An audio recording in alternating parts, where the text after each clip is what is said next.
परिणीता ने धक्के मारकर आरोही को घर से बाहर फेंक ही दिया था।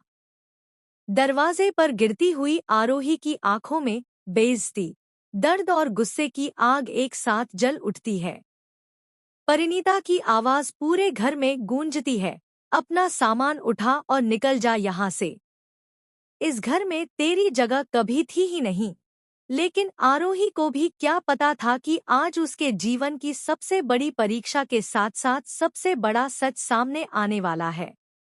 इसी अफरा तफरी के बीच अचानक घर का माहौल जम सा जाता है, क्योंकि दरवाजे पर खड़ा होता है वो इंसान जिसकी सांसें सबने रुकते रुकते सुनी थी, कैलाश। जिसकी मौत की खबरें पूरे परिवार में तूफान बन चुकी थी, वह आज जिंदा खड़ा था। परिणीता के पैरों तले जमीन खिसक जाती है, बुआ जी की आंखों में हैरानी फैल जाती है और पूरा घर अविश्वास में डूब जाता है। आरोही, टूट चुकी, असहाय, सीधे कैलाश के कदमों पर गिर पड़ती है। कांपती हुई आवाज में बस यही कह पाती है, पापा। मुझे मेरी गलती भी नहीं पता, पर मुझे घर से क्यों निकाला गया। और यहीं आता है वो शॉकिंग मोड़ जिसकी किसी ने उम्मीद नहीं की थी। कैलाश ठंडी, तेज और कड़क आवाज में कहता है, इस घर से बाहर कोई जाएगा तो वो परिणीता होगी। मेरी असली बहू सिर्फ आरोही है और उसके साथ कनिका, जिनकी जगह कोई नहीं ले सकता। परिणीता की हालत देखकर ऐसा लगता है जैसे उसकी सारी चालें एक ही पल में राख हो गई हों।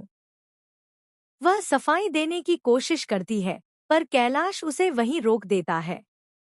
घरवालों के चेहरे पर दहशत और डर साफ नजर आता है, क्योंकि कैलाश की वापसी ने सिर्फ आरोही को नहीं, पूरी कहानी को बदल दिया है।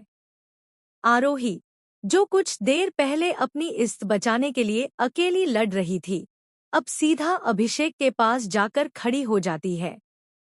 उसकी आंखों में पहली बार हिम्मत और जीत की चमक दिखती है।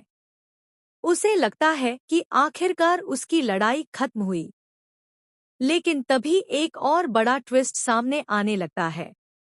कनिका धीरे धीरे आगे आती है, जैसे वो कोई ऐसा राज बताने वाली हो जो पूरे शो का ट्रैक पलट देगा। उसके हाथ में एक पुरानी फाइल होती है और सबकी नज़र उसी पर टिक जाती है। क्या उस फाइल में परिणीता की असलियत है? क्या कैलाश की गायब होने की वजह कोई गहरा षड्यंत्र था? और क्या अभिषेक भी इस रहस्य का हिस्सा है? पूरे घर में खामोशी उतरती है और बस एक ही सवाल गूंजता है, अब आगे क्या होगा?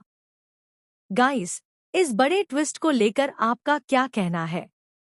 कमेंट बॉक्स में अपनी राय जरूर दें। और टेलीविज़न की ऐसी ही ताज़ा अपडेट्स के लिए हमारे चैनल को सब्सक्राइब करना ना भूलें।